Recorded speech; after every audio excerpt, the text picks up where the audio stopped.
Picture this.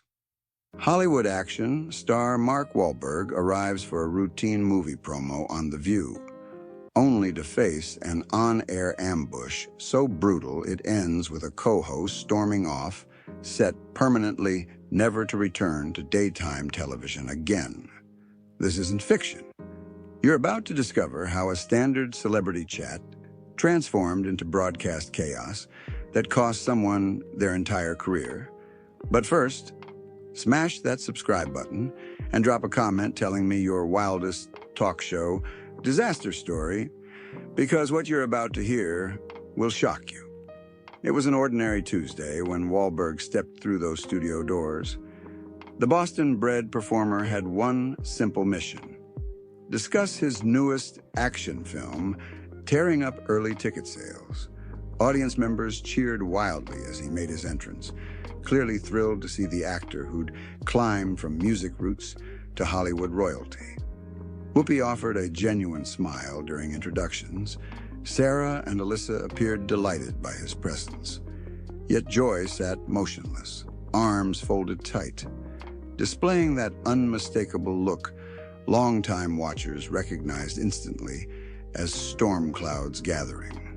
She'd endured a brutal week online after inflammatory remarks sparked backlash, and clearly someone was about to become her emotional punching bag. "Mark, fantastic to see you again," Whoopi opened warmly. "We're thrilled you're here discussing your latest project. What attracted you to this particular role?" Wahlberg settled forward, energy radiating. "I appreciate the welcome, Whoopi. Reading that screenplay hooked me immediately. This character's battling his history, working desperately to protect his loved ones. Redemption and fresh starts drive the narrative, concepts that connect deeply with my own journey." Sarah brightened. "Absolutely inspiring, Mark. Watching your evolution has been remarkable, from those early years to becoming this dedicated father and entrepreneur." "Means everything, Sarah. I've been blessed beyond measure, and gratitude fills my days. Every morning reminds me how fortunate I am to support my family and chase these opportunities." The conversation flowed naturally, genuine warmth and audience laughter filling the space. Mark displayed charm, humility, and engagement, perfect guest material for compelling television. But Joy's agitation intensified visibly, tension mounting in her rigid posture as colleagues enjoyed themselves.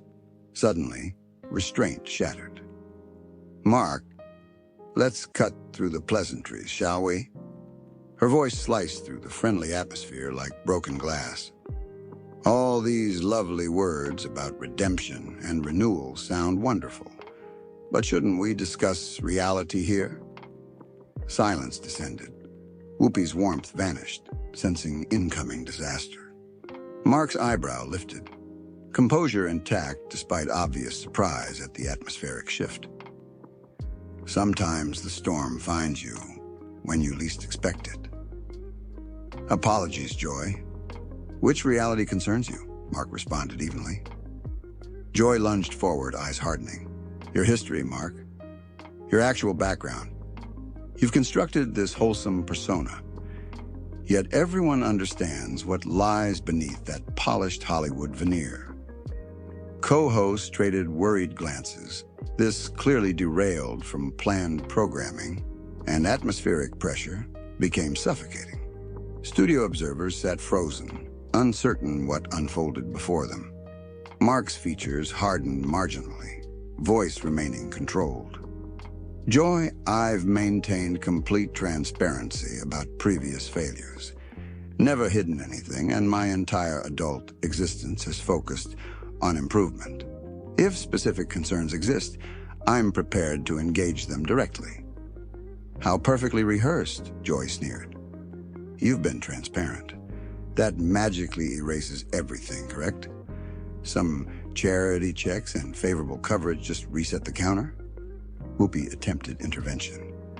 "Joy, perhaps we could—" "No, Whoopi, I'm finishing this." Joy snapped, gaze locked on Mark. I'm exhausted watching this network celebrate people who believe reinvention erases accountability. Some remember your true origins, Mark Wahlberg. Cameras captured Mark processing Joy's accusatory tone, his jaw set firm, and momentarily, that Boston street fighter flickered through his expression. Rather than exploding, he surprised everyone. He smiled. "Joy, something puzzles me," Mark said, voice dangerously composed. "What outcome do you seek here? Because if genuine dialogue about growth, responsibility, and transformation interests you, I'm completely willing. But if you're simply launching attacks for entertainment value, well, that reveals more about your character than mine." Joy's complexion flushed crimson. She'd anticipated either apologetic retreat or angry outburst, providing ammunition for continued assault. Instead, he'd redirected scrutiny onto her behavior. She hated it immensely. "Don't presume to educate me about character revelation," she retaliated. "I've dominated this industry longer than you've maintained relevance, and I've witnessed sufficient phony Hollywood transformation narratives to distinguish authenticity from performance art." The studio crackled with electric tension. Even camera crew appeared riveted by unfolding drama. Sarah looked ready to vanish completely, while Alyssa stared shocked at Joy's unprofessional display. Mark reclined, subtle smile playing across his features as he studied Joy's increasingly flustered demeanor. The audience sensed power dynamics shifting dramatically in real time. "You know something, Joy?" "You've nailed one point, absolutely," Mark stated, Boston accent thickening. "You've certainly logged serious industry time. Sufficient time understanding that attacking guests unprovoked for purely personal reasons isn't journalism. It's simply terrible broadcasting." Joy's mouth fell open, clearly unprepared for such directness. "Excuse me. Personal reasons? I'm executing my professional responsibilities, asking difficult questions that actually matter." "Are you truly?" Mark challenged, voice climbing slightly. "Because from my perspective, this interview began with predetermined hostility unrelated to my film, my career, or anything viewers genuinely care about. This feels personal, Joy, extremely personal. Truth has a way of revealing itself when pressure mounts." Whoopi frantically signaled off-camera producers, desperately seeking commercial salvation, but live broadcasting offered no escape from this unfolding carnage. Ratings likely skyrocketed, yet this represented television bloodshed. "How dare you psychoanalyze me?" Joy fired back, voice climbing shriller. "I harbor no personal vendetta against you, Mark. I maintain professional concerns about this network constantly platforming undeserving individuals." Mark's eyebrows shot upward. "Undeserving individuals? By what measurement system, Joy? Your singular opinion? Because audience preferences determine viewership, not your personal judgments." "Audiences lack proper information," Joy proclaimed imperiously. "That's our purpose. Educating them, exposing truth behind manufactured Hollywood images." "Truth?" Mark laughed humorlessly. "You want truth discussions? Let's examine truth. Truth shows you've spent 5 minutes attempting public humiliation on live broadcast for reasons you refuse articulating clearly. Truth shows you're exploiting your platform, settling imaginary scores existing solely in your mind." Sarah finally discovered her voice. "Perhaps we should pause here." "No, Sarah, let her continue," Mark interjected, eyes never leaving Joy's face. "I want hearing Joy's complete truth. Because currently I'm hearing vague accusations and personal attacks masquerading as journalism." Joy's face burned crimson now, hands trembling slightly as she pointed accusingly. "You want my truth? Fine. My truth involves exhaustion, watching privileged males like yourself receive celebration for minimal, decent human behavior. You created damage, harmed people, and now expect universal applause for not being horrible anymore. I've never requested applause, Mark responded steadily. I've requested opportunities, proving people can transform, can mature, can transcend their worst moments. Apparently, that concept escapes your belief system.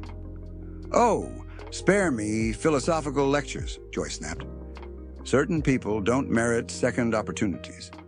Certain people don't get clean slate privileges, pretending everything's resolved. Studio silence became absolute. Even Joy seemed recognizing she'd crossed boundaries. But retracting words proved impossible now. Mark's expression shifted, and for the first time, genuine anger surfaced. Certain people don't merit second opportunities, Mark repeated deliberately. That's your authentic belief? That's the message broadcast to millions? That redemption is impossible? That growth is meaningless? That people deserve eternal definition by their darkest moments? Joy opened her mouth responding, but Mark continued rolling. Because if that's your philosophy, Joy, what does that communicate about you? About your own failures, your own forgiveness needs, your own humanity? Don't you redirect this onto me, Joy said desperately, but her voice had lost its earlier venom. She was clearly rattled by Mark's calm deconstruction of her position. I'm not redirecting anything, Mark stated firmly. I'm highlighting logical conclusions of your statements. If people can't transform, if they don't deserve fresh chances, if they merit permanent past definition, then that applies universally, correct? Including yourself. Alyssa attempted jumping in. I think Joy's intention is no, Alyssa. Let Joy articulate herself, Mark interrupted. She's been crystal clear about her opinions regarding me. I'd appreciate hearing how her zero tolerance, no redemption philosophy functions practically. Joy visibly struggled now. Earlier confidence completely evaporated. I wasn't suggesting people can't transform. I was distinguishing meaningful changes from superficial ones. So you're shifting parameters now, Mark asked, eyebrow raised. Moments ago, you declared certain people don't merit second opportunities. Now you're discussing meaningful transformation. Which philosophy do you actually hold, Joy? The audience sat completely captivated, witnessing essentially a masterclass in handling hostile interrogation. Mark had reversed Joy's attack upon itself, exposing logical flaws and personal animosity driving her behavior. You're distorting my statements, Joy accused weakly. I'm repeating your statements, Mark corrected. Your precise words, and they reveal something deeply troubling about your worldview regarding human nature and redemption possibilities. Makes me question what type of person judges others with such certainty, such finality. Whoopi made another desperate control attempt. Okay, let's breathe here and perhaps discuss the film. But Joy wasn't finished. Pride prevented retreat, even as she clearly lost this confrontation badly. You know what, Mark? You can sit there radiating self-righteousness all you want, but certain people remember your actual character. Certain people haven't forgotten. Mark's smile returned, ice cold now. Forgotten what precisely, Joy? Because you keep making these cryptic references to my background without stating anything concrete. If you possess something to declare, declare it. If accusations exist, make them. But stop hiding behind suggestion and implication. I don't need spelling things out for you, Joy said, but her voice weakened with each exchange. Actually, you do, Mark countered. Because currently, you sound like someone attacking a guest, based on rumors, gossip, and personal prejudices rather than facts. Is that the journalist reputation you're cultivating? The question hung like a suspended blade. Cameras captured every emotional flicker crossing her face as she realized complete outmaneuvering by someone she'd clearly underestimated. Studio audience achieved such quietness, the air conditioning hum became audible. "I am a respected journalist with decades of experience," Joy said through clenched teeth, voice now trembling. "I don't need justifying my questions to you or anyone else." Mark shook his head slowly. "Joy, respectfully, what just occurred here wasn't journalism. It was a personal attack wearing an interview mask. There's a distinction. And I think deep down you recognize that." "Personal attack?" Joy's voice cracked as she stood from her chair, face flushed with rage and embarrassment. "You want seeing a personal attack? You sit there acting saintly. But we all know what you really are underneath that expensive tailoring." Co-hosts looked horrified. Whoopi frantically signaled producers while Sarah and Alyssa sat paralyzed. This had obliterated every professional television boundary. Mark remained perfectly composed, which only intensified Joy's fury. "What am I, Joy? Please enlighten everyone." "You're a street thug," Joy spat. "A common street thug who got Hollywood lucky and now thinks he can lecture everyone about redemption and second chances. You think nice suits and some charity work erases your core identity?" Audience gasps became audible. Even camera operators seemed stunned by Joy's vicious words. But Mark's reaction surprised everyone. He laughed, genuine, almost amused laughter. "Wow, Joy, you really went there, didn't you?" Mark said, shaking his head in what appeared genuine pity rather than anger. "A street thug? That's your professional assessment of someone you've never spent 5 minutes with outside studio walls?" Joy breathed heavily now, clearly recognizing she'd gone too far, yet unable stopping herself. "I call it how I see it." "Do you?" Mark asked quietly. "Because what I see is someone who just called a guest on national broadcast a thug based purely on prejudices and assumptions.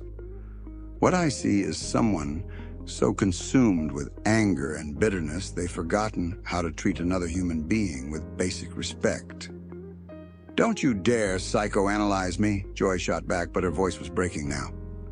"I'm not psychoanalyzing you," Mark replied. "I'm observing your behavior and drawing reasonable conclusions, just like you claimed doing with me. The difference is your behavior is happening right here, right now, before millions of witnesses." Whoopi finally found her voice. "Joy, maybe you should sit down and we can—" "No!" Joy screamed, turning on her own co-host. "I'm sick of this. I'm sick of pretending that people like him deserve our respect. I'm sick of this show. I'm sick of this network. And I'm sick of smiling politely to people who don't deserve it." Studio descended into complete chaos. Producers rushed onto the set, audience members murmured shocked, and co-hosts looked ready to vanish through the floor. But Mark just sat there calmly, watching Joy's complete meltdown, with what appeared genuine concern. "Joy," Mark said quietly, his voice cutting through her hysteria. "Look at yourself right now. Look at what you're doing. Is this really who you want to be?" Something in his tone seemed breaking through Joy's rage momentarily. She looked around the studio, saw horrified faces of colleagues, shocked audience expressions, cameras capturing every moment of her breakdown. For a split second, reality seemed crashing down on her. But instead of apologizing, instead of salvaging the situation, Joy doubled down on self-destruction. "You know what?" she said, her voice eerily calm now. "You're right, Mark. This isn't who I want to be. I don't want being someone who has to sit here pretending niceness to people I can't stand. I don't want being part of a show that platforms people I fundamentally disagree with. She looked directly into the camera, addressing home audiences. I've been on this show for years, and I've tried bringing some real talk, some honesty to daytime television. But apparently, that's not what this network wants. They want fake smiles and softball questions for their celebrity friends. Whoopi tried desperately regaining control. Joy, let's take a commercial break. No, Whoopi, I'm done, Joy began, removing her microphone, hands shaking with adrenaline. I'm done pretending. I'm done being part of this charade. Mark watched this unfold with what appeared genuine sadness rather than triumph. Joy, you don't have to do this. We can have a real conversation about whatever's really bothering you here. What's bothering me, Joy said as she threw her microphone down on the table, is that I've wasted years of my life trying to hold people accountable, and all I get for it is told to be nicer, be more polite, be more accommodating to people who don't deserve it. She looked at Mark one final time. You want to know what I really think? I think you're all frauds. Every single one of you. And I'm tired of being part of the fraud. With that declaration, Joy Behar walked off the View set for her final time, leaving behind a stunned studio, shell-shocked co-hosts, and one of the most bizarre television moments in history. Mark sat quietly for a moment, processing what had just transpired. Finally, he turned to the remaining hosts. I'm really sorry about that, he said simply. That's not how I wanted this going. Whoopi, showing her decades of television experience, managed finding her composure. Mark, that wasn't your fault. Sometimes television gets real in unexpected ways. I hope she's okay, Mark added genuinely. Whatever's happening with her personally, I hope she finds some peace. The show somehow managed continuing for a few additional minutes, with Mark graciously answering film questions as if nothing had occurred. But everyone knew they'd just witnessed television history, a career-ending meltdown that would be replayed and analyzed for years coming. And there you have it. One of the most shocking exits in television history. Joy Behar's attack on Mark Wahlberg backfired so spectacularly that she ended up destroying her own career in front of millions of viewers. Make sure to hit that like button and subscribe to Briefing Bureau for more incredible celebrity stories like this one. And let me know in the comments, do you think Joy went too far, or was she just saying what everyone else was thinking?